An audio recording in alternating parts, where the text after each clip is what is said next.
Hello guys, this is your friend and we are back with a new fanfic.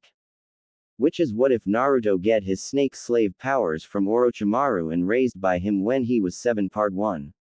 And if you enjoy this fanfic then please press the like button and subscribe to my channel for more fanfic like this.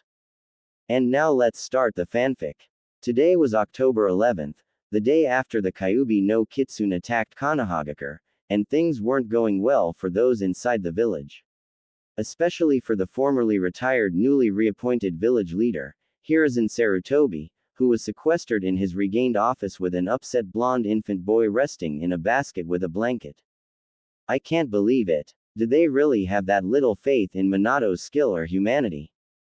Is something wrong, sensei? An almost eerie but not unconcerned voice asked from behind him. Ah, Orochimaru, it's good you came by. The elder Hokage said as he opened the window and let his pale student inside, who was dressed as a normal Junin. And yes, something is indeed wrong. But first, do you think you can reach Jiraiya or Tsunade really soon? Orochimaru shook his head. Sorry. You know Jiraiya is too wrapped up in his spy network to just come here all of a sudden. And need I say anything about Tsunade? At least try. Tell them they've got a new responsibility that requires they return here ASAP.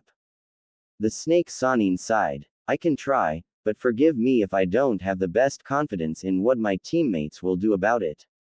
But before I even try to, tell me what the new responsibility is first. Sarutobi nodded, knowing it would be pointless for Orochimaru to explain something to the others he himself didn't know anything about. Alright, you see that young boy? He pointed to the sleeping infant. Orochimaru nodded. That's Minato's son, Naruto. Naruto Namikaze. I'm assuming it means maelstrom, not fish paste cake, right? Correct, but he won't be called Namikaze. He'll have his mother's maiden name Uzumaki instead. Orochimaru blinked. What for? Well, in the last war, Minato killed off a large number of Iwa ninja as if it was nothing. And they're very angry at the humiliation they've received for it. If Iwa knew Minato had a living relative, they may seek out his blood and go to extreme measures for it. We can't afford to risk such an attack now or in the foreseeable future, so if his name is different neither him or the village will be in trouble for it. Sounds good on the surface, but are you gonna keep this a secret from everyone in Konoha too? Sarutobi nodded. Yes. People can't reveal a secret they don't know. So until he's the proper age, he and everyone else must remain ignorant of his heritage. Him too. Why? Orochimaru asked, not seeing the logic. Kids tend to brag about themselves or their families to sound important amongst other kids. If he's ignorant too then he can't draw too much attention to himself. Sarutobi explained. So Minato's son will have to live like a normal person. Who's going to raise him? Minato and Kushina listed Jiraiya and Tsunade as the child's godparents. Orochimaru looked surprised. Really? Why? Because they both knew and trusted your teammates Orochimaru. It wasn't personal. Oh, I know that. And I already have a godchild. Remember Daisuke Mitarashi? Orochimaru asked. Sarutobi nodded, having seen the pale Sanin being friends with the named Junin and his family.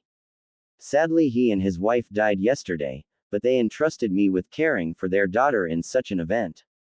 That's good, and Minato thought Jiraiya and Tsunade would be good for Naruto. If you can ask them to come here that would be best. Orochimaru sighed. I can try sensei, but remember, I don't have confidence they'll cooperate. I'll be as quick as I can, but while I'm gone, can you watch over Anko-chan for me please? Sarutobi nodded, not seeing a problem with supervising a 6-year-old for a bit. He could make some ninjas watch over her as AD rank mission if he needed to focus elsewhere. Orochimaru then left the building and then the village to find his teammates. They were good at hiding from those looking for them, but since he was their teammate, he would have an easier time than others. But that didn't guarantee anything. 3 days later Orochimaru returned to the Hokage Tower, empty-handed and alone. The first thing he saw when he answered were a bunch of irritated civilians and even a few ninjas too. One of them, a ninja wearing his Hitai 8 over his left eye, approached him.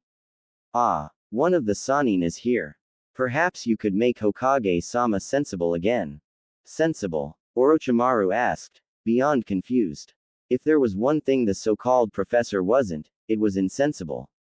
Yeah, he's been hiding up in his office for over a day and being foolish by preventing us from doing our duty.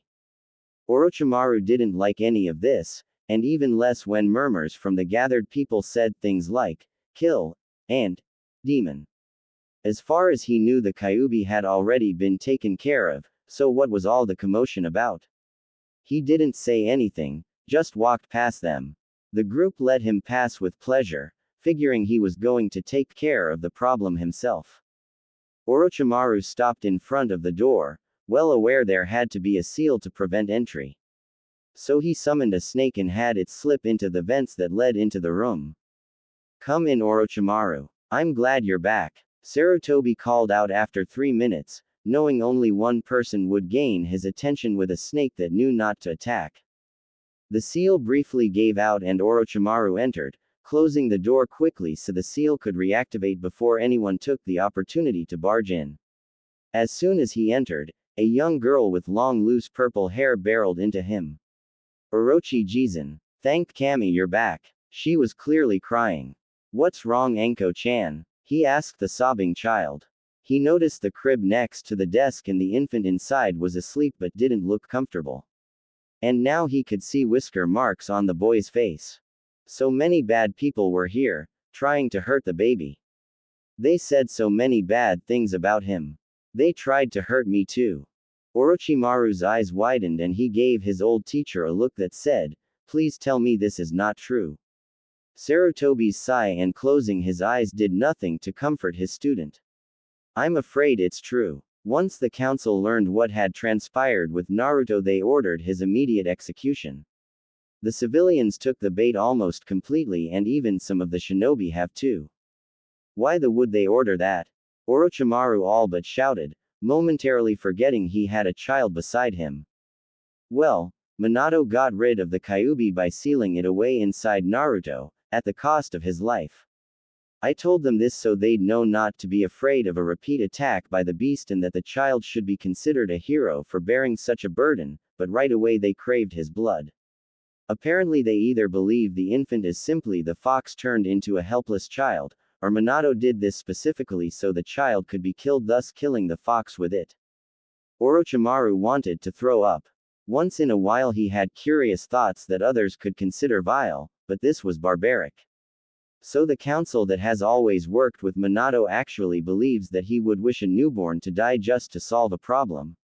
And if not that he was powerful enough to change the great fox demon into a human but not strong enough to actually kill it. With all due respect, sensei, my snakes have eaten things smarter than that. I've tried telling them the same, but they just can't see any other possibility. A few ninja have already tried to kill him at their beckoning, one being Minato's own student, claiming that's what Minato would have done if the demon hadn't killed him. If this keeps up, my hair's going to go gray faster.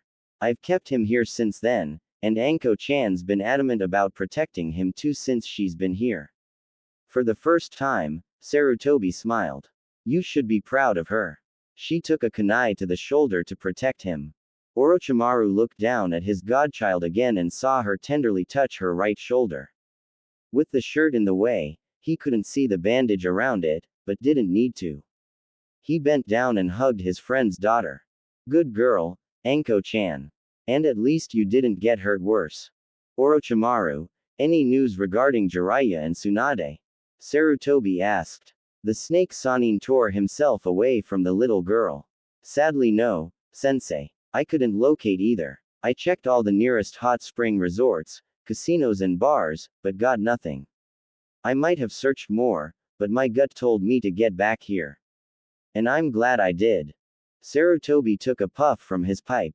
This is bad. If we can't get at least one of those two back here soon, Naruto might not last much longer. Then I'll take him in for now.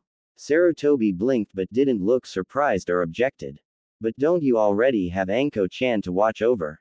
And you were never officially declared a possible guardian for Naruto. If two Sannins aren't available, then who better than the one that is? Good point. The Sandaime agreed. But still, won't having two children interfere with your work? Orochimaru tended to work with the ninja R&D division like the Naras and Akimichis when he wasn't on missions, hoping to find ways to give their shinobi advantages over others. By now some rather unscrupulous ideas and theories had come to mind for him and he was half willing to try them out to see if they could work. No more than one would. Besides, it won't be permanent. Tsunade may decide she's gone off on her own long enough soon and decide to settle down back here. And sooner or later Jiraiya has to come back to tell you the results of his snooping. I can watch him in the meantime.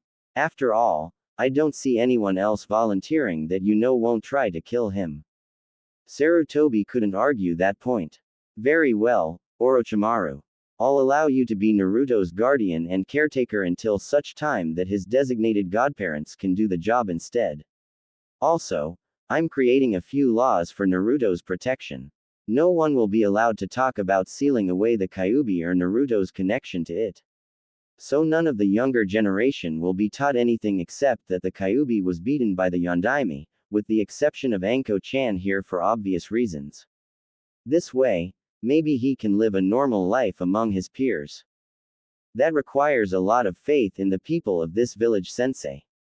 And if what I saw outside is any sign, this boy's still going to have a hard time fitting in. Especially if the parents tell their children to stay away from him.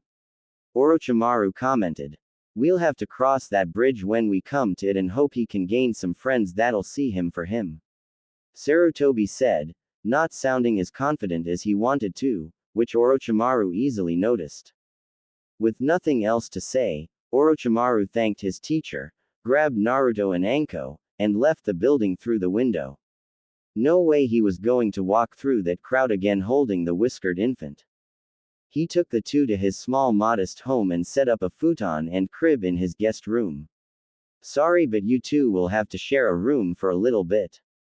Anko nodded. That's okay, Orochi-jisen. I've been sleeping in the office with him and the old man since you left. You aren't going away again so soon, are you? Orochimaru shook his head. No, not until things here get settled for you two. I need to see just how many are going to try to hurt him, and you just because you know him.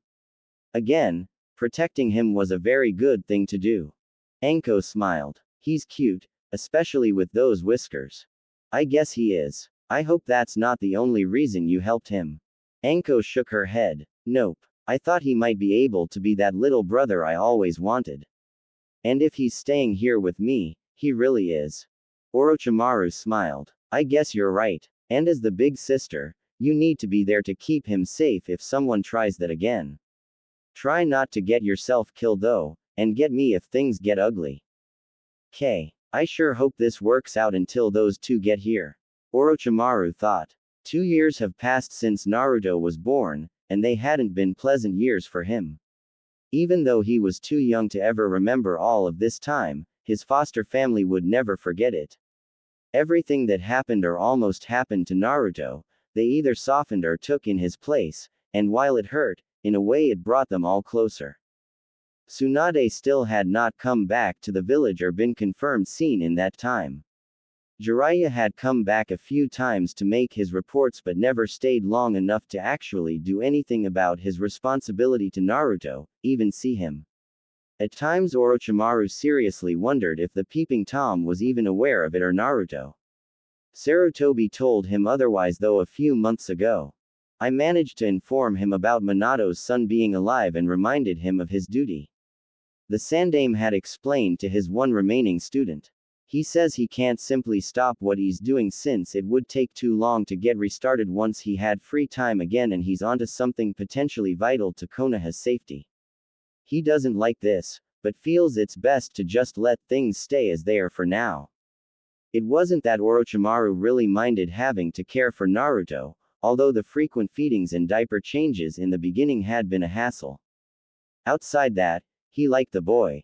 The sheer playful innocence of the child was a welcome change to having to deal with shinobi matters all day long, with people that long ago forgot what innocence was.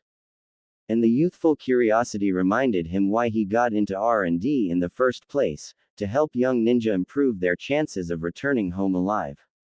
Over time, the concept of lengthening a ninja's lifespan sounded more tempting, and if he ever figured out a promising way, he might try it out.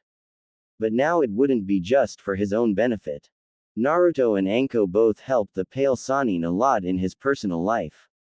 Because of his snake-like appearance and albinoish complexion, Orochimaru never really had much of a social or romantic life. All of his friends were business friends he occasionally hung out with when off duty. Like his teammates or Anko's parents. So he had basically given up on love or having a family of his own long ago. Having Anko and Naruto around filled the void he figured he'd just tolerate for the rest of his life, and in a way he considered them the children he never had. Anko still called him Jisun, though, and Naruto would too when he saw him. One time as a 1-year-old he hissed instead, making both Orochimaru and Anko laugh a lot. Anko missed her parents but liked her foster uncle and brother. She was aware him being with them wasn't intended to be permanent, but decided Naruto was going to be her brother no matter what. She proved it by taking several fists and cuts for defending him or just by being associated with him.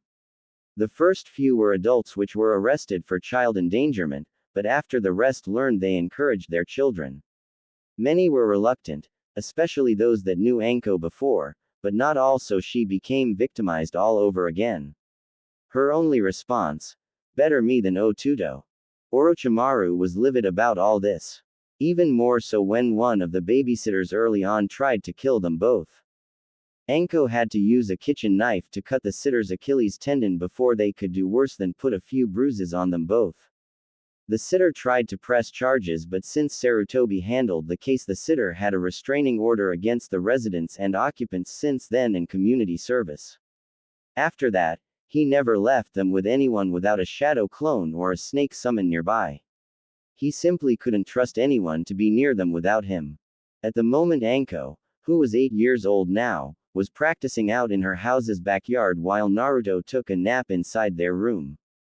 The two still shared a room, which made it easier for her to defend him if anything should happen. Anko was throwing some kunais at human-shaped boards to improve her aim for certain spots, a point Orochimaru told her was vital to perfect for her. After she threw them, her personal summons Kogyoku, which Orochimaru had arranged to be permanently summoned to defend the girl until she was older, would retrieve them for her. Naruto had one too, a snake called Sango that was watching him like a guard dog at the moment. Both snakes were venomous and could become as large as boas if they had to.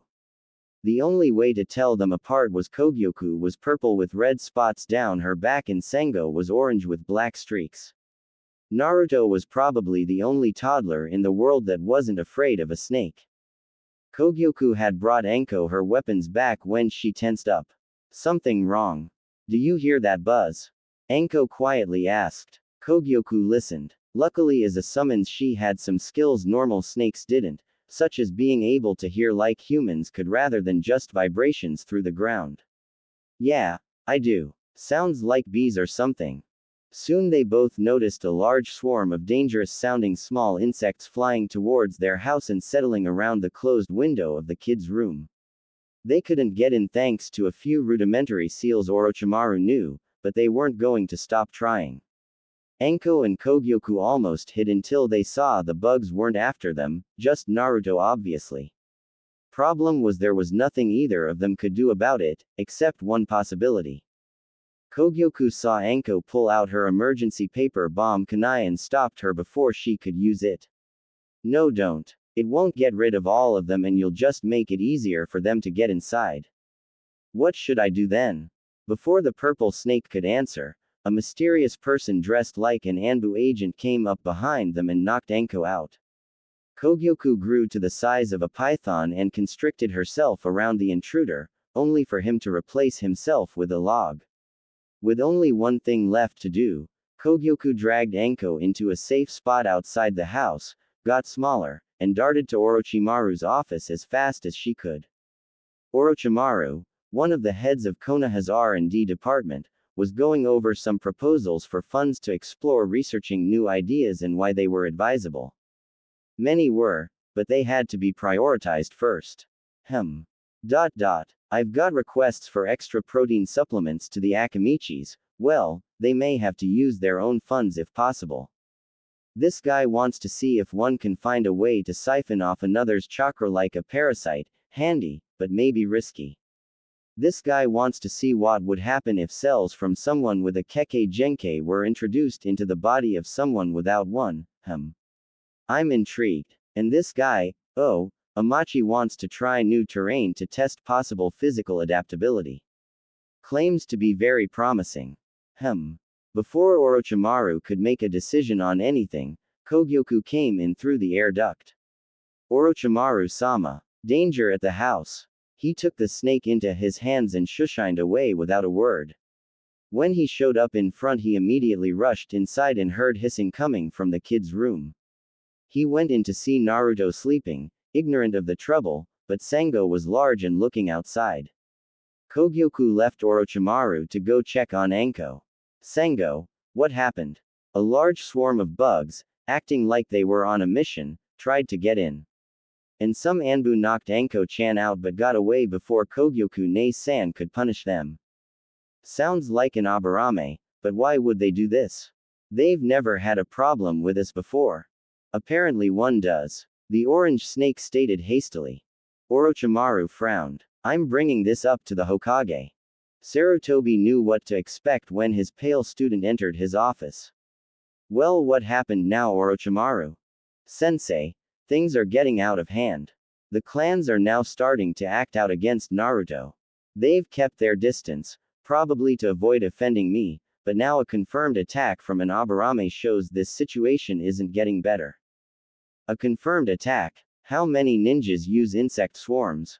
Orochimaru sarcastically asked. I see. The Sandame responded. But can you confirm the individual? No, I cannot. But I know this won't be the last time. Sensei, I know you've done what you can for the boy, but I'm seriously reconsidering whether or not this is the best environment for him. For either of them. Sarutobi blinked. Orochimaru, that can't be done. It's not safe for them out there. It's not safe for them in here either. If anything, it's worse. Orochimaru shouted angrily. You've put in so much effort to keep Naruto from having enemies outside the village, but you keep forgetting he has them inside it too. I forget nothing, Orochimaru. Sarutobi countered sternly. I am not oblivious to the torment that has been going on at your household. Have you forgotten that all those arrested have suffered for their crimes? You have helped, but those not arrested just find new ways to hurt them. Usually through their own children. Are you aware that none of the parents will let their kids play with Anko-chan anymore? Just because she's the demon's sister. She used to have a whole network of friends, now I can count the number of kids that still dare to talk to her on one hand. And do you honestly think Naruto will be in a better situation when he's older? Does this sound like a healthy environment for them? No, but I can't very well tell parents how to raise their children nor the children to disobey their parents. Orochimaru folded his arms. Not only that, but many of the merchants are trying things too. Anko-chan can barely buy anything unless I'm right there with her, since they won't dare overcharge or deny me, and I know the situation won't be any different when Naruto's older. You think it's good for them to be in a town that denies them fair prices or maybe the right to shop even if they can pay? Sarutobi didn't answer, mostly because he knew his student had more to say. Sensei, I've gone to a lot of trouble to ensure the safety of those two. I even have snakes around them 24/7, and I could only do that by giving Manda 4 living scarafuses, which I got thanks to your order. Sarutobi nodded in recollection. 4 Anbu were found guilty of trying to murder the 2 children by arson, and he allowed Orochimaru to execute the punishment. While brutal, at least some good came out of it in the form of snake guardians. Sensei, I'm seriously considering that this is not the best place for them to live. Orochimaru, your concern is admirable, Sarutobi started. Spare me the bullshit, Sensei. I know you're going to try to convince me they're better off here. Give me one good reason why I should let them stay here any longer rather than just take them away. Simple. Sarutobi stated. Minato sacrificed his life so his son could protect this village. If you take him away from it, it will make his sacrifice meaningless. If the villagers keep trying to kill him, it'll have the same results. Orochimaru countered. If Minato could speak to you right now, what would he say? I don't know. Maybe he'd agree with you, maybe he wouldn't. The council and citizens here have been trying to speak for Minato so much since his death, I'm almost afraid to now. But consider this, Orochimaru, you're only the acting guardian of Naruto. Jiraiya and Tsunade are still the ones with majority say regarding his whereabouts, and Jiraiya thinks that. Shut the up, sensei. Now Orochimaru looked pissed. How can you possibly have the nerve to say that? You actually expect me to believe that Jiraiya's opinion of Naruto's well-being outclasses mine, the one who has actually been raising the boy for the past 2 years? The man hasn't even seen Naruto in that time, and he's the one who knows best. He's not the one who's taken hits for the boy, nor has he fed or clothed or sheltered him. Hell, sensei, you know as well as I do Anko-chan and I are the only ones who have any real claim to be the boy's family. Well, I can't argue that, but still, give the village another chance for the children to fit into. For my sake, if nothing else.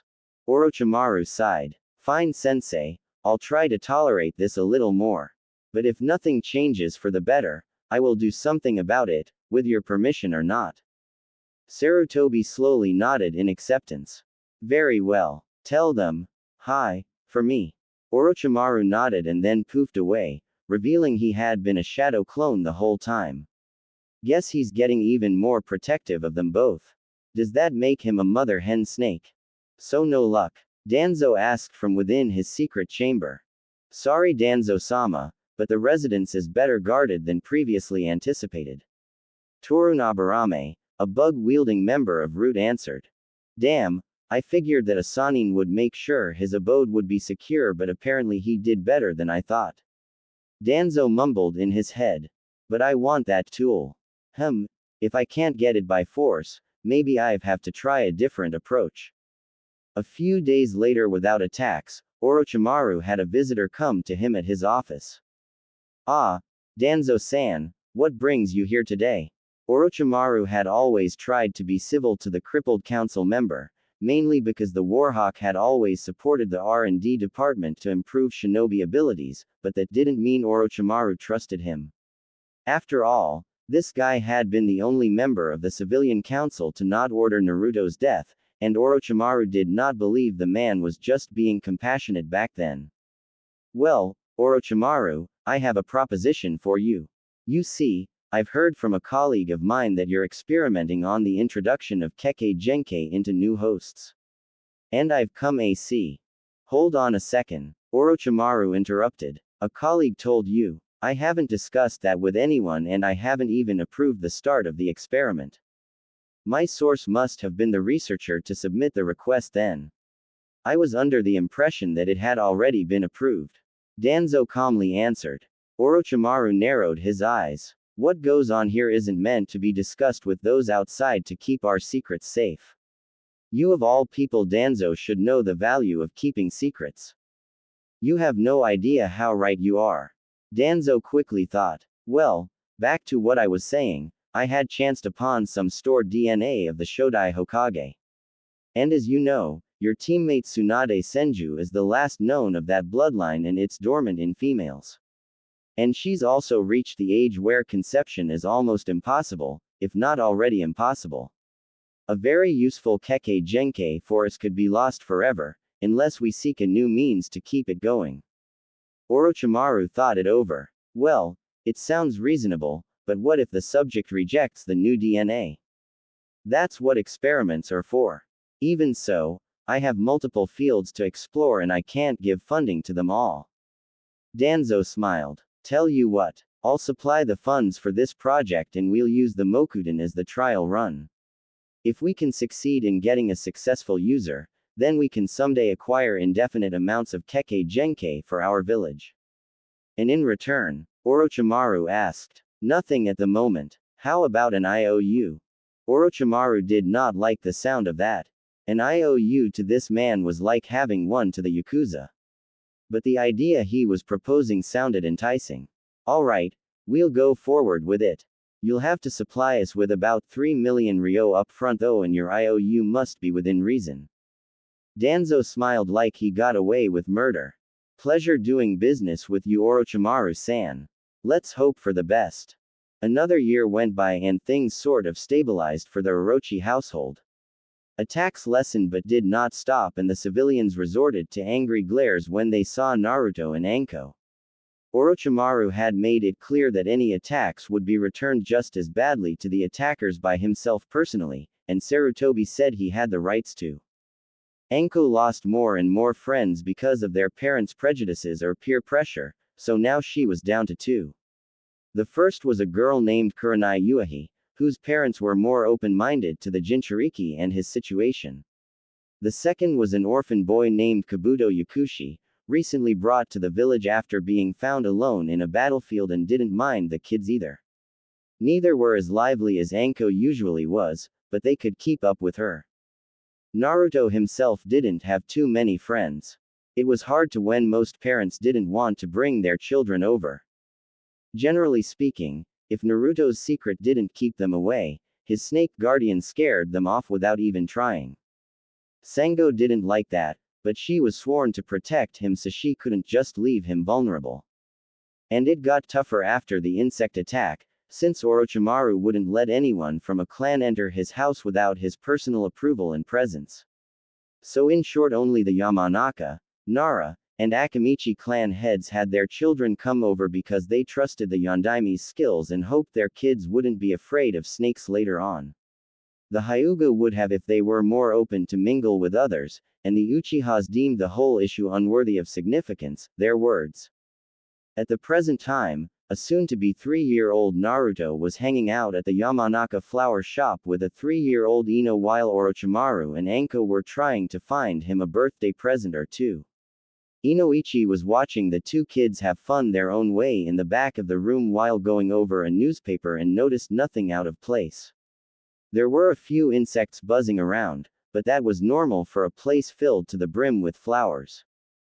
But after a little bit the buzzing noise of insects got a little too loud to be normal and Inoichi got suspicious. The kids noticed it and got scared, looking to Inoichi to do something about it. He looked around sharply but saw nothing suspicious, but went for the cabinet and grabbed the pesticide to be sure. A large black swarm of insects massed together through the open windows and entered the unsealed building. Ino screamed and ran for her father. Naruto tried to as well, but the insects swiftly covered his body and started attacking him. He screamed and tried to swat them all off, but fell to the floor and his movements slowed. Sango could do nothing but watch and hate herself for it. Something's not right. Those aren't normal Aburame insects, those just eat chakra, not sting and bite. These things are actually wounding Naruto. Inoichi thought, as horrified as he and his daughter looked. Ino tried to help swat them off, but her father grabbed her hand. No, don't. Those bugs will hurt you too. Use the spray too, Chan. Ino pleaded. I can't now. Naruto would get poisoned too. Naruto screamed again and his body glowed a faint red. The insects backed off bit but didn't leave his body or stop entirely.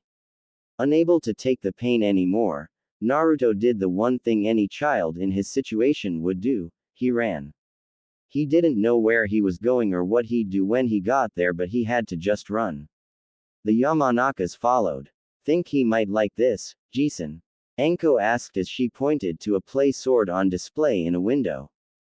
Orochimaru was about to answer, but any answer died on his tongue when he heard a familiar scream down the street.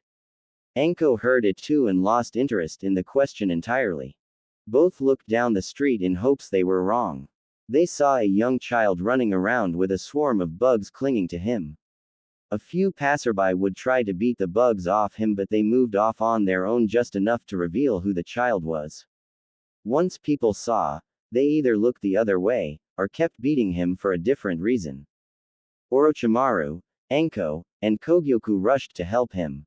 They were a little relieved when an Anbu agent dropped by the boy and did a fireball jutsu. The bugs fled off the boy, leaving Naruto to take the brunt of the attack.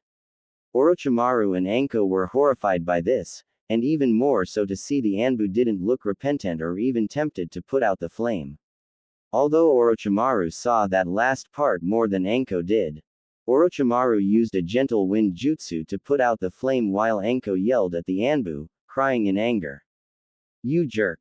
You missed. That depends on where I was aiming. Anko gasped and then began hitting the masked ninja's legs, to which he reacted by kicking her off. She was undaunted by this and tried to attack again, but he simply left the area, seeing no reason to stick around anymore. But not before Kogyoku managed to give him a painful bite on his right calf. Before the insects could attack again, Orochimaru used a fire jutsu on them as intended and they were completely incinerated. He looked at Naruto and was very pissed, but not at Naruto of course. The blonde boy had second-degree burns almost all over his arms and face, with the clothed areas only bearing first-degree burns, and was breathing heavily.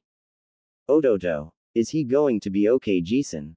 Anko asked tearily, on the verge of hysteria. Orochimaru carefully picked him up. He will be. I know how to best help him.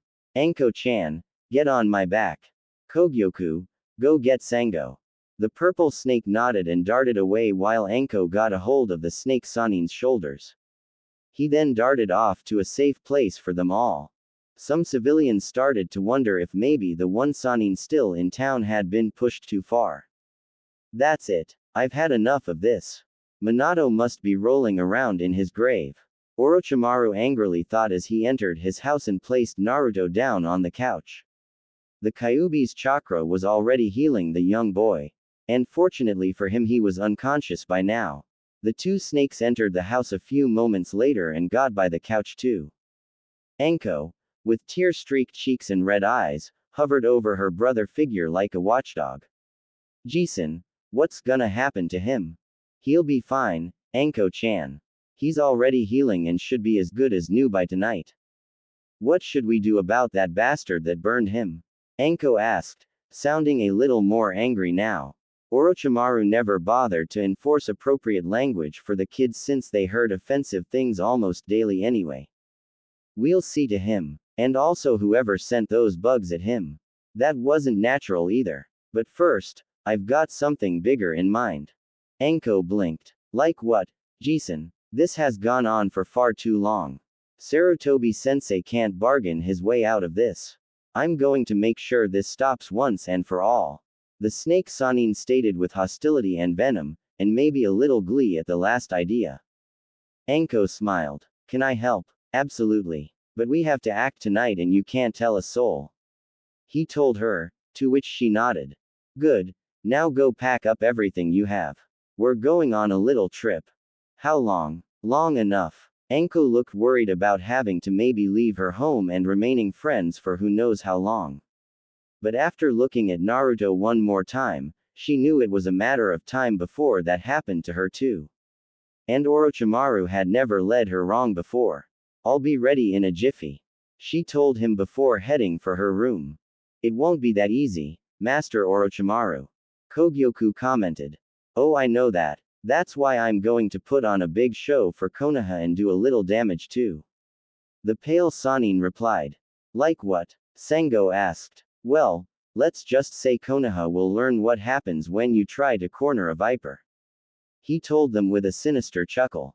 And best of all, since that meeting with the Kumo representatives is tonight, few will be available to interfere in my little scheme. Night came over Konoha, and it would be a night that shaped its future indefinitely. Most of the representatives of the clans were at a meeting with visitors from Kumo, hoping to arrange an alliance of sorts. The streets were deserted as people went home to sleep with Night Anbu making their rounds. Overall, nothing ominous or unexpected. Sarutobi had called a brief break during the long discussion with the foreign ninjas so everyone could stretch their legs and use the restroom if needed. While he himself got a drink from a break room, an Anbu agent approached him. Hokage-sama, fire has just broke out at Orochimaru-sama's residence and the R&D department. Sarutobi frowned. Ah, this will end badly, I just know it. Thanks for alerting me. Tell my advisors and the clan heads I'm going to personally check this matter out and no decisions are to be confirmed without my presence. Hopefully this won't take too long. The old man then got into his combat outform and headed for Orochimaru's house, hoping to settle his student before he acted rash. Not that it wouldn't be uncalled for, he admitted. Sarutobi arrived at the Orochi household to see it burning to the ground. The Anbu that arrived with him began immediately putting it out with water jutsus. Once the fire was gone, they salvaged through the wreckage for any bodies. Sarutobi prayed they wouldn't find any. One of the Anbu captains came close to the elderly Hokage. Hokage-sama, there is little you can do here. Perhaps it would be more beneficial for you to investigate the other arson incident. So this is a confirmed arson? Sarutobi asked, not that he doubted it of course. Most likely sir. Orochimaru-sama was a very skilled ninja, so this being just an accident is highly unlikely. My guess is someone with a few matches or something decided to act against the occupants and caught them off guard. Sarutobi nodded, having come to the same conclusion. I'm sorry for everything Orochimaru, Anko. Naruto. At least you're out of your misery now. He sighed, then thought of something else. Wait, if this was just a stroke of luck, it would be too much of a coincidence for Orochimaru's lab to be struck at the same time. Something's going on here. I will go check out the other scene as you suggested. Take all bodies to the morgue or infirmary, whichever is appropriate for them. Sarutobi told the Anbu captain before heading off for the R&D building. Said Anbu returned to work with the others going through the wreckage. Find anything? No confirmed deaths yet sir. A weasel-masked Anbu told him. Good. Let's hope it stays that way, or Hokage-sama will not be happy. When Sarutobi made it to the burning wing of the building, he didn't know what he expected to find. But he definitely didn't expect to find Orochimaru standing in the flames crying while all his work burned to ashes. Orochimaru, what is the meaning of this? Did you do this? The snake Sanin slowly turned to look at his mentor, eyes watering but as cold and hard as steel. No sensei, I have done nothing. It's Konoha that has done all this. And maybe you by passive association too, but I won't hold you to it. What are you talking about? I should have done what I thought was best long ago, your please be damned. But because I felt I owed you, I stayed and kept Naruto here. And now, he's gone. Sarutobi paled. You don't mean. Orochimaru nodded. Another attack, this time a successful one. Ask the Yamanakas. They saw it too. Naruto was ambushed by some type of insect I've never seen before, making me think the Abarames have others besides their norms or someone else was framing them. Either way, that combined to someone setting my house on fire. Naruto didn't make it, and Anko-chan got caught in the flames.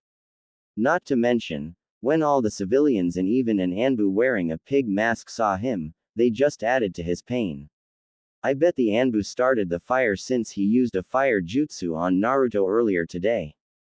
Sarutobi sighed, feeling a wave of remorse and regret. Orochimaru, I'm sorry for your loss. Spare me the bullshit sentiment sensei. I've warned you several times this could happen, and you always said no one would go that far. Well guess what? They did, and my two godchildren are dead because you thought it was easier to not get involved more than you did. And I don't care what some legal form may say, Naruto was mine. And all my work for this village has been destroyed by someone else too. He spread his arms to better imply the fire going on around themselves. This is what Konoha has come to. Trying to kill a child and claiming he didn't deserve to even be conceived. And attacking those close to him for spite. This is the Konoha Minato died for. Naruto should not have had to suffer for this horrid place. Orochimaru. Sarutobi was now worried about what his student would do in retaliation. Sensei, I'm going to take a page out of Tsunade's book and tell them all to off. After tonight, not even you can give me reason to stay here even until the sun rises. I'm wiping my hands off Konoha as of now. Sarutobi knew he couldn't stop his student, and deep down he couldn't fault him for taking this course of action. Where will you go? What will you do? For the first time in this entire discussion, Orochimaru grinned. People can't tell a secret they don't know, sensei. If I don't know, I'll be forced to put you in the bingo book as a missing nin. Orochimaru scoffed. Like you did with Tsunade. The slug Sanin and her apprentice were probably the only registered ninja under Konoha that were not contained within the city and not classified as missing nin. Jiraiya wasn't classified that way because he was gone regularly for business in Tsunade's case, just leisure or apathy, maybe both, but she wasn't listed in the book. Tsunade is no threat to us. With you in this emotional state I can't promise anything. Sarutobi replied sternly. I will not ally myself with any enemy village sensei, but neither will I ally myself with this one anymore. So what are you going to do? Just wander around and wait to die? Oh, I'm in no hurry for death, never have been. But I'll find something to do to occupy myself. But it's none of your business, sensei. Now if you'll excuse me, all getting a little too hot in here. Orochimaru said before shushing away. Sarutobi did the same and the building continued to burn until Anbu arrived to put it out. Before the meeting with Kumo could resume, Sarutobi called the whole council together. Tonight, Naruto Uzumaki has been killed by some unknown arsonist.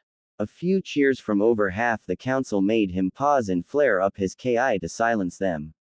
And because of that and the reaction I just witnessed, Orochimaru has cut all ties to the village. He can't do that. We need him here. A random civilian shouted. Sarutobi glared some more. Maybe you should have thought of that before encouraging all that mistreatment amongst the kids in his care. Both of them are dead now because of idiots like you all. Why the hell should he remain here to keep working for such a village? Would you? At least my child isn't a monster. Another random member commented, ignoring the Hokage's glare. Irregardless of how you all may see the situation, Orochimaru sees it as the final straw for his patience. He has no reason to help us anymore, and I probably wouldn't be surprised if he decided to do something drastic later on. Feel proud of yourselves, for you've helped us lose a valuable shinobi and possibly made several people you know targets of his wrath. And for what? Because you can't let go of a grudge no matter who the victim is. What a shining example of good leadership.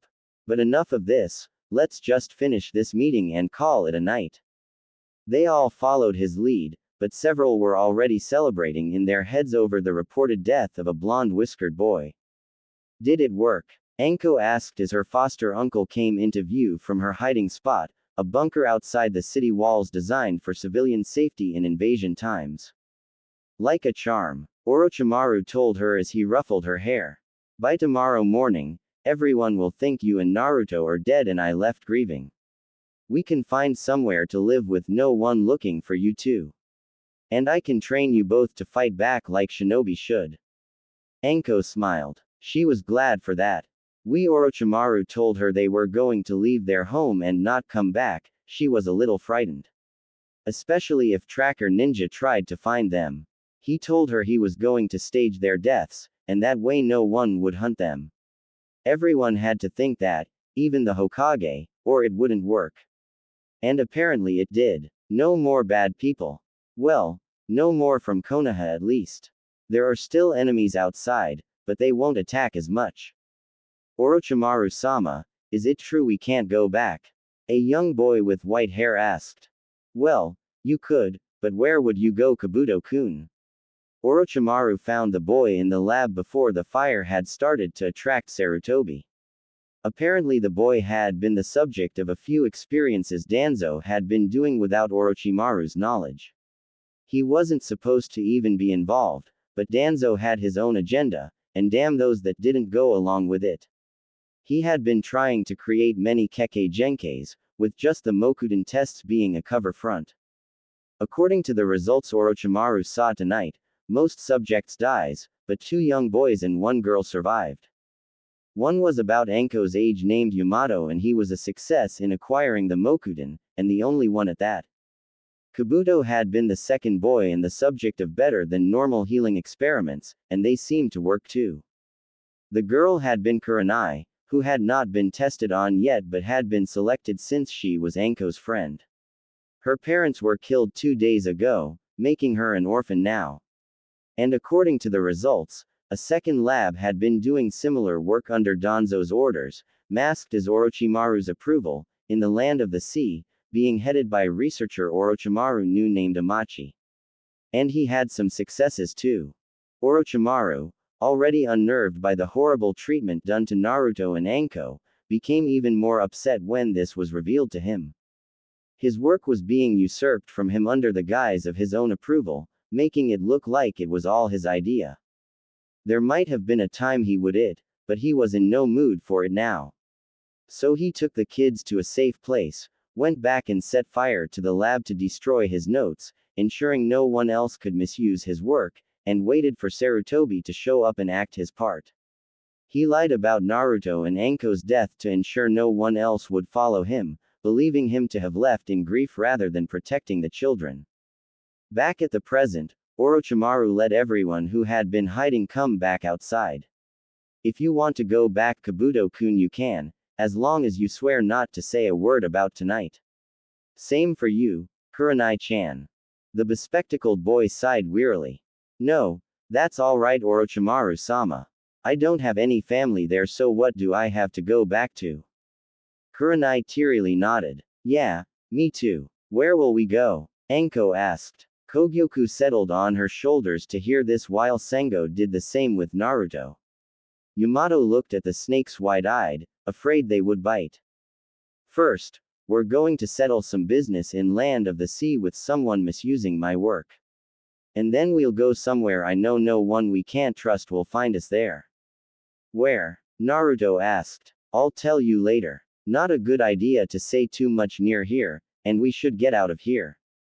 Orochimaru answered. With no other words, he picked up Naruto and placed him on his back. Kogyoku got larger and let Anko and Kurenai ride her, with Sengo doing the same for Kabuto and Yamato.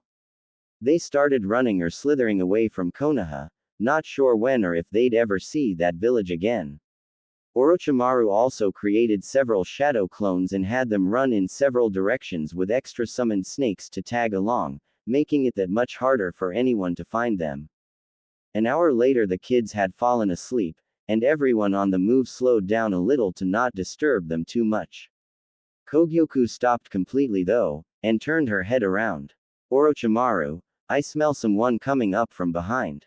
The pale Sannin placed Naruto on Sengo's back, getting ready to fight. He went off to get rid of this potential threat, only to find a Kumo nin running towards Land of Lightning.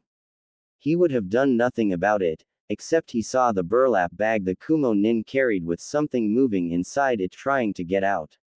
Remembering the meeting that had been going on, he suspected something foul and intercepted the ninja. That had better not be what I think you have in there. None of your business, freak. The Kumo ninja told him bitterly. Orochimaru pulled out Kusanagi and stabbed the man before he could get away. He then took the bag and opened it to find a bruised and crying little girl with white eyes. So, did you decide on your own to kidnap a child, or were you ordered to? You. The Kumo nin answered, coughing up some blood. Orochimaru kicked his head, snapping his neck, then held the crying hurt girl. Don't worry, you're safe now. I'm Orochimaru. What's your name? Hi, Hinata. Well, Hinata-chan, want me to have someone take you home? He asked, and got worried when she looked even more frightened and shook her head no fiercely. Why, what's wrong? Uriwan-T, there, is bad. Okawa-san was good, but now gone. Everyone else hate me. Don't wanna go back. Please don't make me. She broke down after that and wept into his chest. Orochimaru then noticed that some of the bruises weren't as fresh as others, meaning she had been hurt before the kidnapping. I can't believe it. It sounds like some of the Hyuga like to beat up their own rather than just Naruto. That place keeps getting worse and worse. He calmed himself before he spoke to avoid upsetting Hinata. Don't worry, you'll stay with us in the meantime. We're going to find a home where bad things like that don't happen to kids like you. She gasped and hugged him. Thank you, thank you, thank you. No sweat. Now, get some rest and we can get out of here, far away from Konoha. He then looked at the dead Kumo shinobi. But first, a little something for whoever told him to do this. When the dead Kumo nin was found a few days later, it looked like a rock slide had happened and crushed him. The wound from a blade looked to be done by accident in the fall. Hinata's body couldn't be found, but the bag was found snagged on a branch in a river downstream, implying her body was lost at sea. And since the death appeared to be an act of kami rather than caused by Konoha, Kumo couldn't make a demand for a Hyuga death, sparing Hizashi. The Hyugas were grateful, but spared no time or effort to confirm Hinata's death. After a long run and a boat ride from the southern edge of Land of Fire's coastline, Orochimaru and his charges had reached the Land of the Sea. He himself had set up a lab there to attempt some things away from Konoha to ensure some secrets didn't leak out in case of spies, plus some direct access to aquatic resources helped. He hadn't been there in years, so another researcher named Amachi had been running it in the meanwhile. Is this where we're gonna stay, Jisen? Anko asked as she got out of the boat.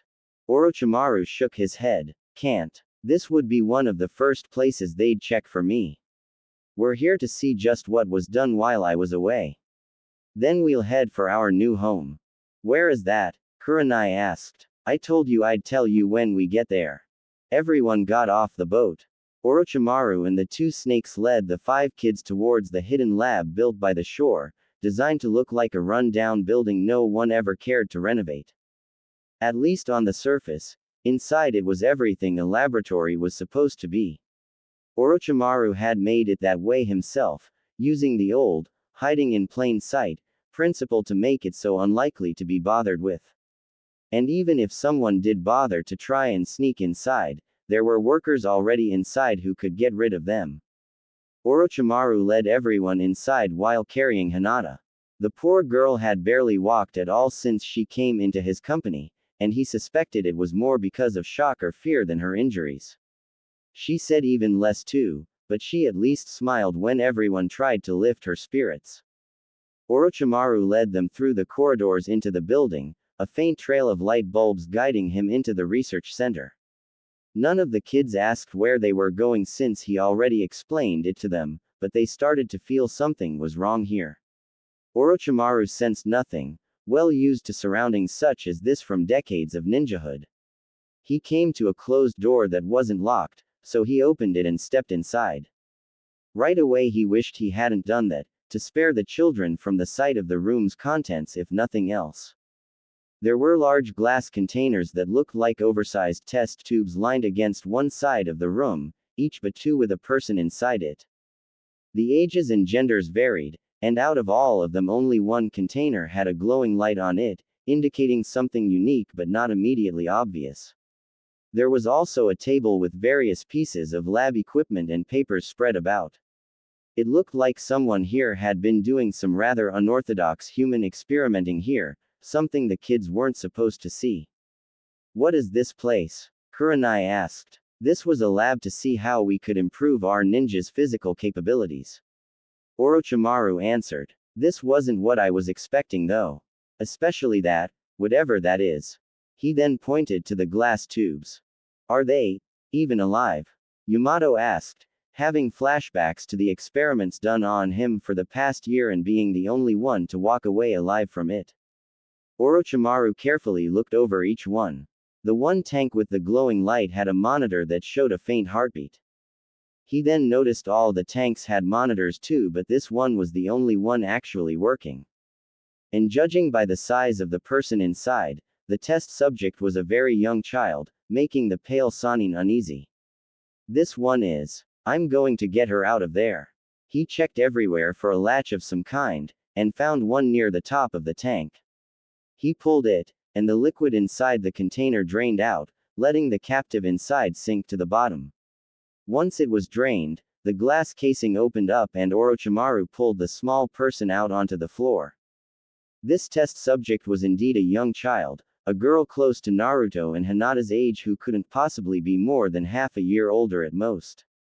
She had long purple hair and a pale complexion, but not albinoish like Orochimaru.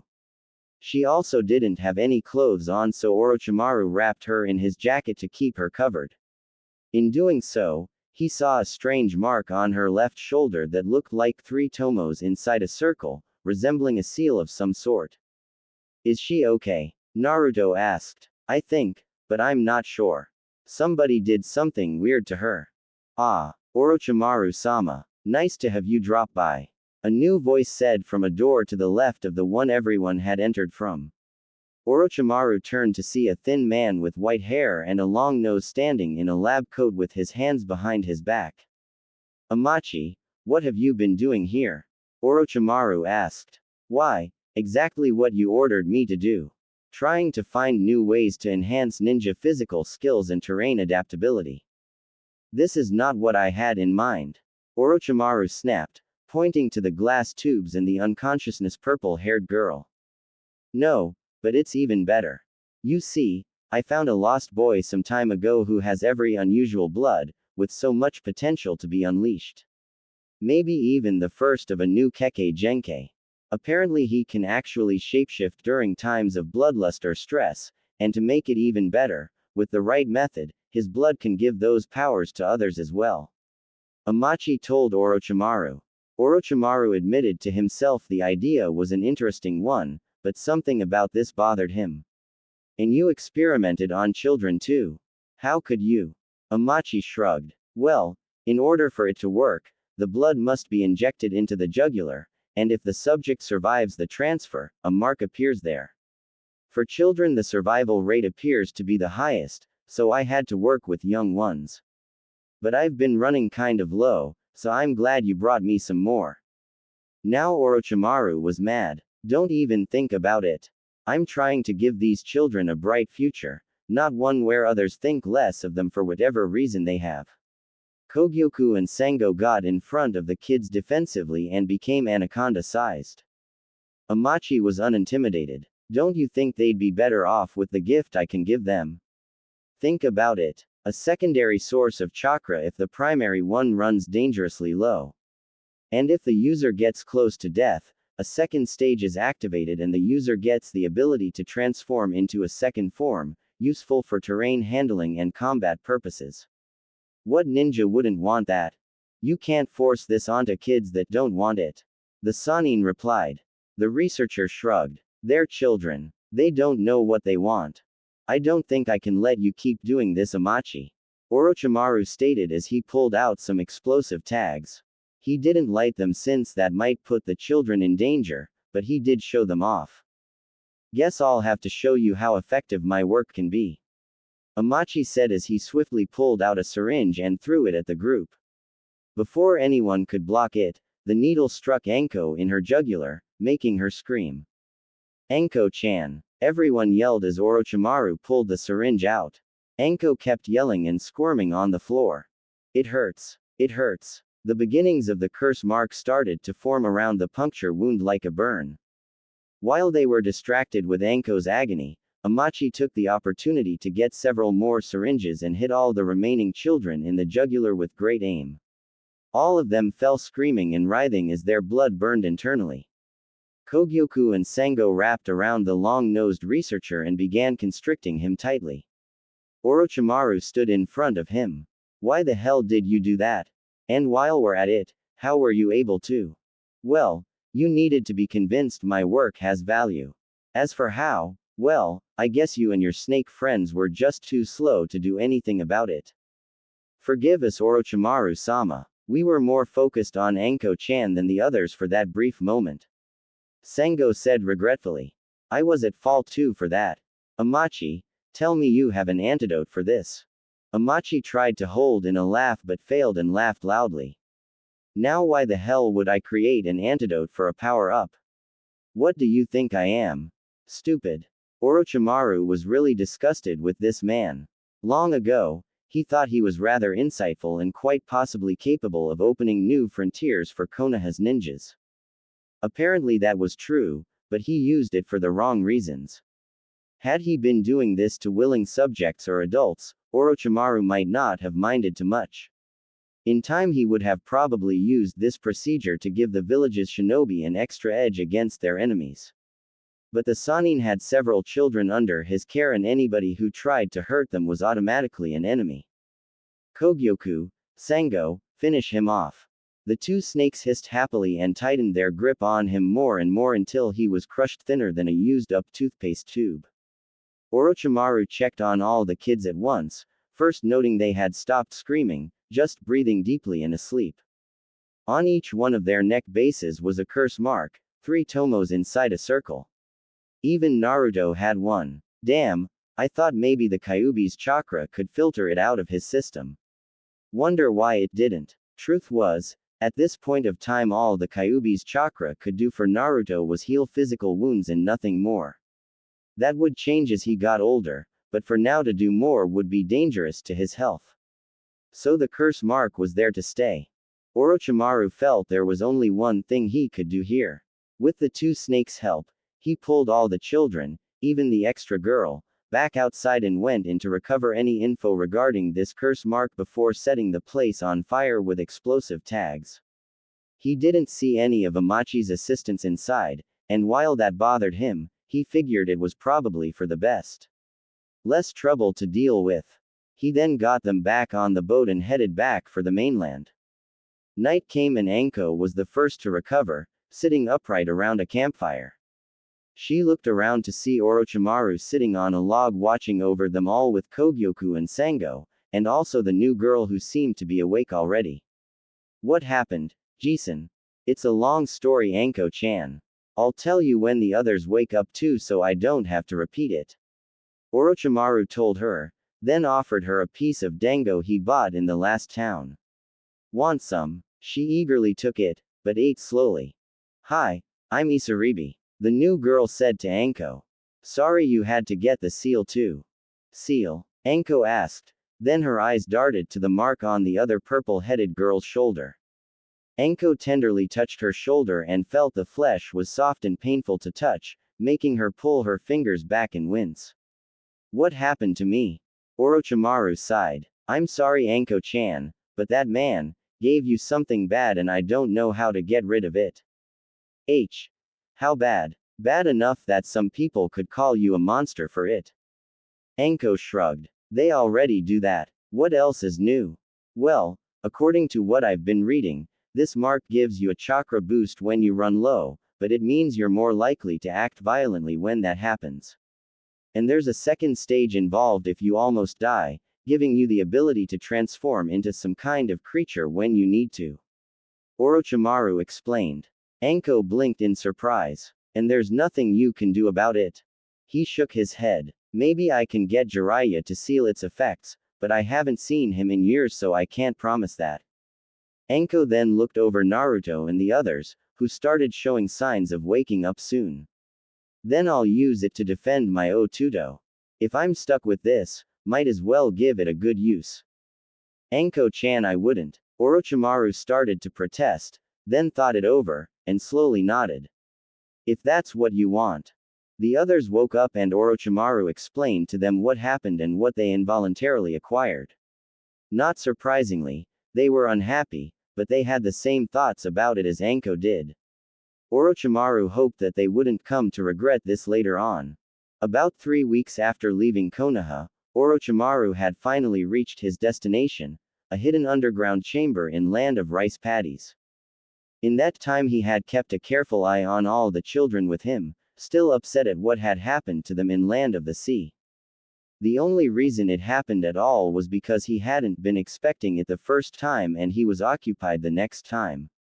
Another reason might be that the syringes Amachi used were designed like Senbon needles more than standard syringes with automatic injection features built in, and he did always have great aim when it came to projectiles.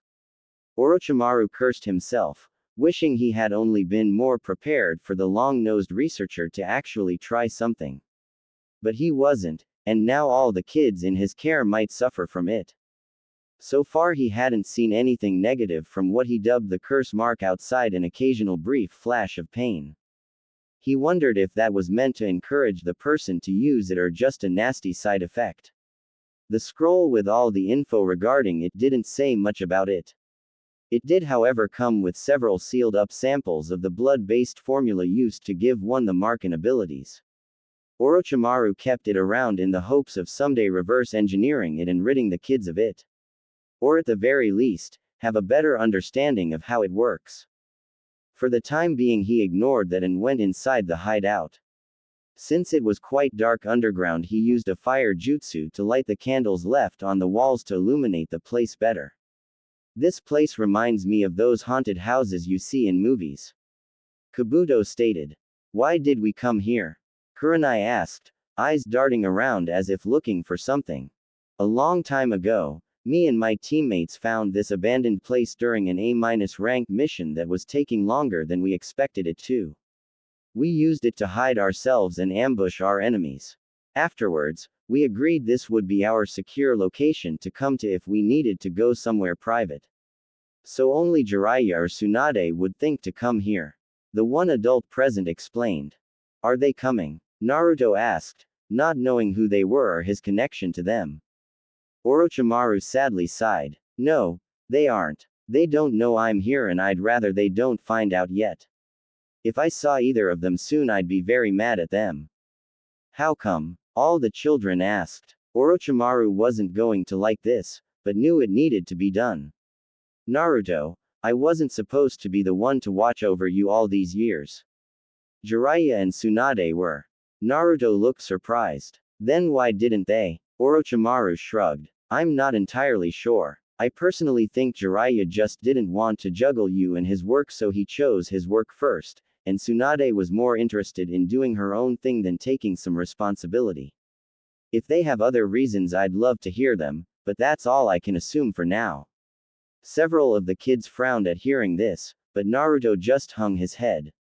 You okay, Naruto?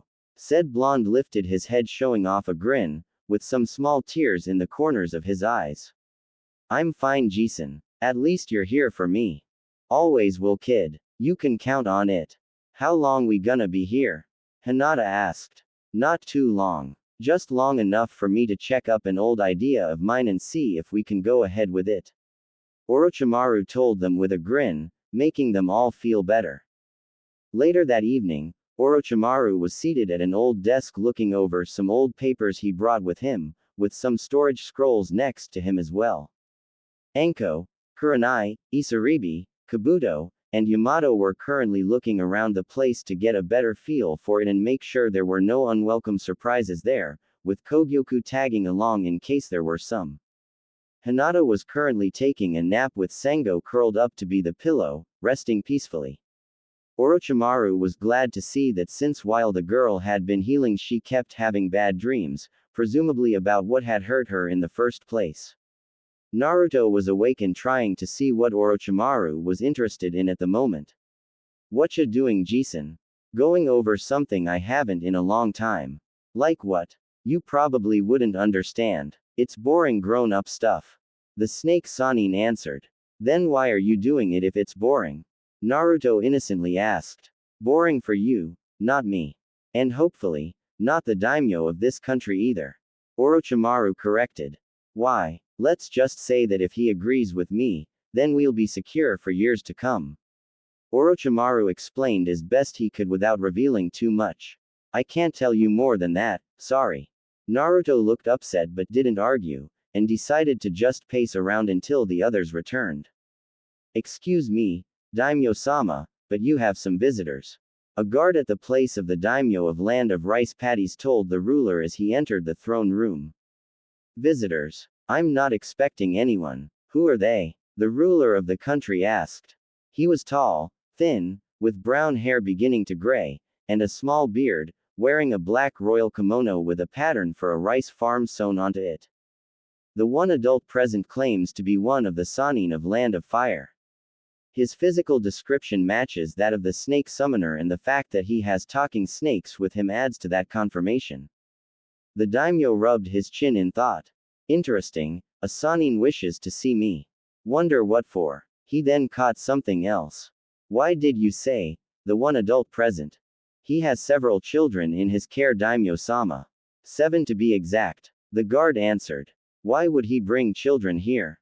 I don't know, but I feel that may be part of whatever he seeks an audience with over. The daimyo thought over it some more. Very well, let them enter. Tell the guards they should keep watch but not overly hostile until any threat is apparent. The guard nodded and left the chamber. A moment later Orochimaru entered, followed by Naruto, Hinata, Isaribi, Anko, Kurenai, Kabuto, Yamato, and the two snakes. Sanin-san, I presume? The ruler asked. Orochimaru nodded. My name is Orochimaru, for your convenience. If you don't mind, may I ask for you to remove your summons, as they may be viewed as a threat here. Orochimaru shook his head. That is non-negotiable, Daimyo-sama. These two are here to protect my two godchildren and their friends, and I'm not getting rid of their security while in new territory. As long as nobody moves to strike these children, you have nothing to fear from these two serpents. The daimyo seemed reluctant but later nodded. With that out of the way, to what do I owe the pleasure of this visit from one of the most esteemed shinobi in the known world? To be direct, I wish to start a hidden village here. The ruler flinched in surprise, never expecting to hear something like that. A hidden village? Here. Don't get me wrong. I've been hoping to get one started myself so all the shinobi clans here have a place to live and practice their art. But why would you be interested in such a thing? Especially considering the Sanin are connected to Konoha and Land of Fire. I've wiped my hands off that place, and wish to have a new home for those in my care. Konoha is not fit for them. And since I'm more familiar with this country than any other, besides Land of Fire obviously, I could easily call this one my next home. Also, I don't think I could join a hidden village that already exists without alerting Konoha to my presence and thus undoing all my efforts to guard these kids. Orochimaru explained. The daimyo looked confused. You make it sound like Konoha is a threat to these kids. I find that hard to believe. Orochimaru gave a brief look over the kids, who looked up at him, staying silent as they had been told to do. He then turned back to the ruler of the country. Daimyo-sama, what would you do if I told you each one of these children, to some degree, some more than others, had their human rights violated? The daimyo looked mortified. Violated? Someone would do such a thing to children. He then took a deep breath and closed his eyes, recomposing himself, before opening them again and clasping his hands together. You have my attention. Now explain. Orochimaru grinned lightly, but then lost it as he began his story. Well, to start off lightly, a man named Danzo that I knew back in Konoha helped fund research to improve shinobi abilities. Apparently that was a front for involuntarily subjecting orphans, and even kids with families if he could get away with it, to tests in attempts to give them Kekkei Genkeis. Most did not survive, but I have 3 survivors here with me. Kabuto and Yamato raised their hands to indicate themselves, but Kurenai did not.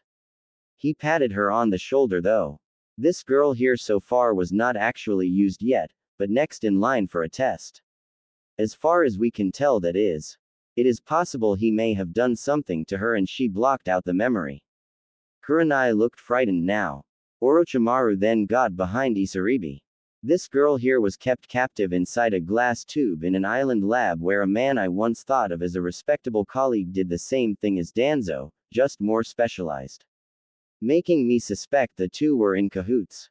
Anyway, he forced a potentially lethal ability onto her, and did the same with all the children here. I wasn't expecting him to do something like that, so I couldn't react quick enough to stop him. Pardon me, Orochimaru-sama. The daimyo interjected. Are you telling me all these children had a Kekkei Genkei forced onto them? The Sanin nodded. How bad is this Kekkei Genkei that's gotten you worked up? According to what I've looked over, it's not entirely without benefit, but also not without cost. Once acquired, the victim is in a lot of pain for several days, with the majority of the pain lasting only 4 minutes. After that, it's more like a pulled muscle that won't let you forget it's there. And it sort of enhances one's berserker tendencies when in a tight spot, meaning they may put themselves in unnecessarily risky situations. The daimyo thought it over. Is that the worst of this? Because, forgive me if I'm wrong, this doesn't sound as tragic as you make it out to be. The older kids frowned at hearing this, but Orochimaru held out his arms. Settle down guys, he doesn't know the whole story yet. He then turned to look at the daimyo again. Well, Onto a larger issue before I drop a bombshell. This girl here, indicating Hinata, was kidnapped from her home at night and for some reason village security couldn't stop it. He suspected that was his fault for setting 2 fires that night. I rescued her, and found signs of physical abuse from before the kidnapping took place. She doesn't like to talk about it, but from what I've heard her family is full of child beaters. The daimyo silently gasped and looked to Hinata for confirmation or denial. Her frightened, crying face trying to hide in the adult's legs said enough for him. And what else? You indicated something worse. Orochimaru sighed. Here's where Konoha gets bad as a whole, daimyo-sama. You see, legally I only have one godchild, this young girl, indicating Anko, but since this boy's godparents, indicating Naruto, were too busy enjoying themselves to take responsibility for him, I volunteered to watch him until they decided to shape up and take responsibility. For 3 years, this young boy has been picked on by no less than 90% of Konoha. I'd say 80%, but that would be giving them the benefit of the doubt and I can't do that anymore. Sometimes kids get bullied by other kids. That's natural. The daimyo commented. Orochimaru narrowed his eyes. I didn't say he was victimized by just kids. I said the whole city. Adults too. If the daimyo had been holding anything just then, he would have dropped it. Adults? Bullying a 3-year-old? Why? How? For how? They pretty much had an attack on sight mindset regarding him. They wouldn't kill him, probably because I got there in time to stop it. And when I was there, they would treat him like he was Kami's biggest mistake, and sometimes my presence wouldn't deter them. I haven't left him unguarded by myself or one of these snakes in about 2 years because they'll take any chance to make him wish he was never born. There were times I did. Naruto quietly mumbled, but everyone heard it and the hurt in his voice. Hinata and Anko, the closest ones to him, hugged him to make him feel better. Isaribi wanted to, but didn't see any room for her to get a hold of him. Orochimaru stayed silent for a brief moment after that, but then continued.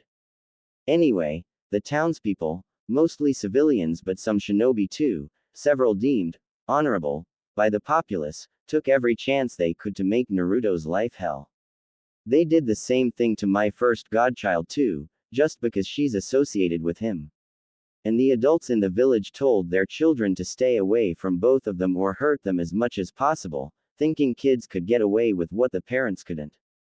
The daimyo scowled. And what possible explanation could they have for this atrocious behavior? I can't say it in front of the kids as they are not ready to handle that information yet. Orochimaru told him, then turned to the kids.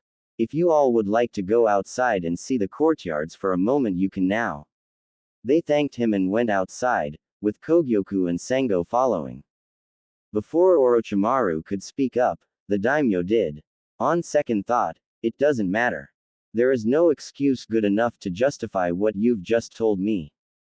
Daimyo-sama, what I'm about to say is Konoha's deepest secret, one that's illegal to talk about. But since I'm not a Konoha nin anymore, their laws don't apply to me, so I can tell you and the kids when they can handle it. You see, our previous Hokage sealed the rampaging Kyuubi no Kitsune inside the blonde boy, and almost everyone holds him accountable for what the fox did 3 years ago. The daimyo's hands trembled in rage, and then he stood up and called for a messenger. Inform everyone that we will no longer hire Konoha shinobi for any work. If they ask why, tell them I've reason to question their rationality, and say no more on the subject. The messenger nodded and left. So you'll help us? Orochimaru asked. Tell me more about your proposal for a new hidden village. The daimyo said with a grin. A flat valley in land of rice paddies, construction began on a secret project. Well, that depends on how one defines the word secret. In one way it was no secret at all, as anyone could see the construction taking place if they happened to be in the area. It was simply a new town being built to provide homes for a growing population and maybe provide more farmland too. Nothing out of the ordinary except some defensive walls and guarded passageways in and out of the area, but those were deemed needed to make it more secure until completion. But on the other hand, The reason of the construction, along with half of it, were completely unknown to anyone outside the country, and many inside it too. Yes, providing homes was a big part of why this town was being built. But these were homes for shinobi, and no one not involved would suspect a thing. And that was exactly what the planners wanted. Orochimaru and the daimyo of Land of Rice Paddies stood in front of a completed building looking over everything and their layout designs. The kids were back at the palace being watched over by the snakes and some trustworthy caretakers. So the Sannin was free to be away for the moment. Things are looking good so far, aren't they, Orochimaru-sama? The daimyo asked. He nodded, smiling. Yes, indeed they are. I'm glad I keep that little pet project of mine around now. Back when Orochimaru had been an academy student, one of the assignments had been for all the kids to design a hidden village if they were the ones who made it. His did well, but overall none of the class had the right idea regarding what was essential for a hidden village. Some students had been frivolous and designed a metropolis designed more fit for civilians, while others missed out on several details mandatory for making the village be considered hidden or operable. After the assignment was over, he kept the design with him and spent years trying to improve upon it, mostly to satisfy his own curiosity and creative urges. Now he had a chance to actually do something with the idea. He was no architect, but a real one with shinobi experience would be proud of his concept. On the surface, the whole village would look like a completely normal civilian village. Walls would be around for defense against threats, both natural and man-made, but that wasn't suspicious since conflict was common and several civilian cities had that feature now. There would be suburbs, apartment complexes, hospitals, hotels, schools, dojos and gyms, parks, shopping centers, and entertainment centers. A casino and a public bathing area were added in too, as sort of an homage to the other two Sannin when Orochimaru initially worked on the design, and saw no real reason to take them out. But under the surface, that was the beauty of all this. Underneath the city, and under the sewage system too, were secret chambers, bunkers, and hallways for shinobi to learn and train in. There was even a hidden academy and several training centers scattered everywhere, each designed to help in a particular area. Some in taijutsu, some in kenjutsu, some in ninjutsu, and some in genjutsu. This way, the shinobi of this village could train to their heart's content without fear of someone from the outside ever finding them or even knowing what was going on.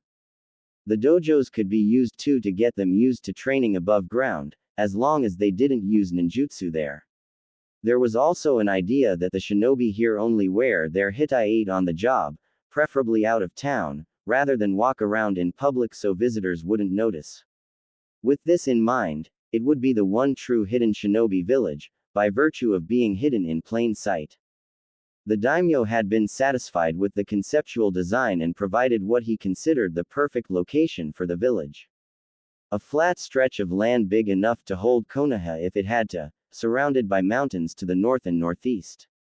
A gorge with a rapid river bordered the complete west and a forest provided the remaining boundary. The mountains were not completely impassable, but a route being worked on would make it more convenient. A bridge was being constructed over the gorge and two routes were being paved through the forest. Since the village was not trying to look like a hidden shinobi village, they needed these routes to make it more believable. They were being made in a fashion to make them easier to monitor those should something go amiss. Construction might take some time since we aren't letting too many in on this.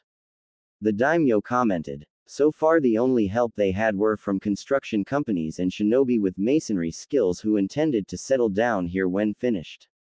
If we could let another village in on this, then maybe things can go faster and we could have a ready ally.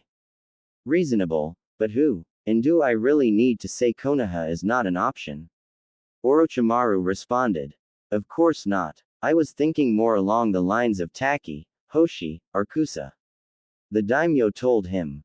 Orochimaru arched an eyebrow. Them rather than Suna or Kiri or something. Well, the 5 great shinobi villages might have a lot of power backing them, but the lesser ones are more likely to bond with a fellow small village. Allying ourselves with them will make forming alliances with other villages easier too. And they're eager for business since they're often overlooked by clients in favor of the bigger ones. The Sanin nodded. Maybe, but having one of the major villages help might be a good thing. Especially if we need the manpower against Konoha. This time the daimyo arched an eyebrow. Do you intend to go to war with your old home? At the moment, no. However, if they happen to discover my group is here, Naruto-kun and Anko-chan in particular, I'm sure they will cause trouble over it. And I'd rather be prepared for the worst.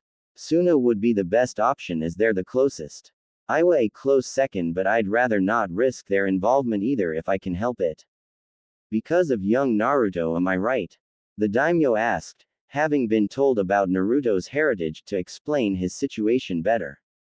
Yes. Until I'm certain of their overall attitude towards Minato, I can't verify if they would be a threat or not. Most likely they are, since Minato did not die that long ago and one could not ask without raising suspicions they would look into. It might be years before anyone can. Orochimaru stated. Reasonable. The daimyo mused. So shall we stick with Suna and maybe one or two of the smaller villages?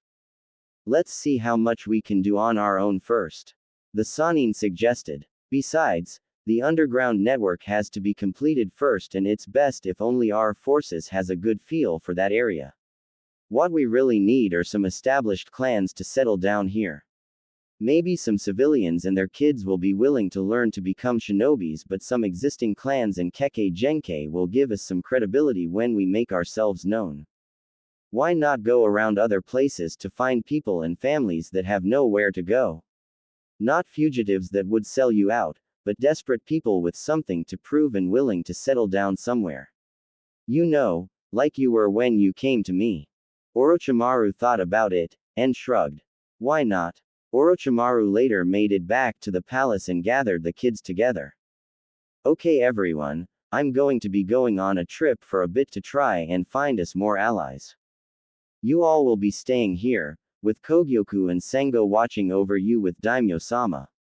Do as they say. Everyone nodded, and he handed Anko something that looked like a paper bomb. Hopefully nothing bad will happen, but just in case something does happen, put some blood on this.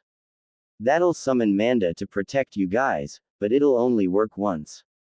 Do not use it for anything short of an emergency, got it? Anko nodded and pocketed the paper. Good. I'll be back as soon as I can. Stay safe. With that, the snake Sanin left for parts unknown. So what do we do in the meantime? Kabuto asked after the adult who watched over them these past few weeks left. I guess we train. Any better ideas? Anko asked. Are you sure that's a good idea? Kurenai wondered, gingerly touching her curse mark. Ever since they got it, the kids were afraid to train, thinking it would control them if they trained. We've gotta learn to deal with it sooner or later. It's not like they're just gonna vanish with soap and water, Nai-chan. Anko replied. And if anything happens, the rest can stop them, right? Naruto asked. Exactly, Tudo. Anko stated. Rather than keep up the discussion, Yamato just went right to doing push-ups, and Naruto, Hinata, and Isaribi joined in. Anko joined too, and after a moment so did Kabuto and Kurenai. Nothing bad happening so far regarding their marks. And hopefully it would stay that way. Orochimaru had been traveling for 2 days now, not entirely sure just where he should be going. He couldn't go right to an established ninja village and ask if anyone there wanted to move. Clans weren't allowed to do just up and do that for security reasons. And he couldn't go up to bandits and rogues making them offers since their very nature was based more on greed than loyalty. The best idea he had was going to civilian towns and asking if there were any families with shinobi potential that wanted to take the chance to use it. So now here he was, in a random town in Land of Fire, taking a break and having a drink before going out again. Why are so many ideas easier said than done? He asked himself. I've been trying to figure that out myself. Another guy's voice said behind him. Orochimaru immediately recognized it, and slowly turned around to see Jiraiya, along with Tsunade and a brunette he didn't recognize.